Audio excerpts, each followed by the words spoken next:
निवडणुकीचा निकाल जाहीर होत आहे, तर कोणाच्या बाजून कल लागेल, काय सांगा?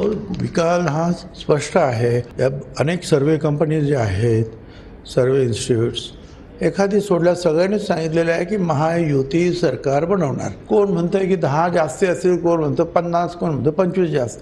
सरकार बनवणार, संपला विषय ना. महायुती सरकार येणार का महाविकास आघाडीचं? मग सांगितलं ना महायुती सरकार येणार म्हणून. आणि ही जी निवडणूक झाली तर कोणत्या मुद्द्यांच्या आधारावर झाली?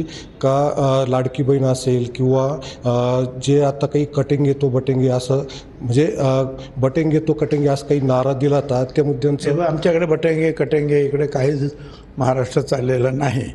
इथे लाडकी बहीण चालली, इथे शेतकऱ्यांना फुकट वीज देतोय ते चाललं, मुलींना फुकट शिकवतोय ते चाललं. हे गरिबांना जे चांगल्या योजना आपण देत होतो आणि देणार आहोत त्याच्यावरच मतदान झालेलं आहे.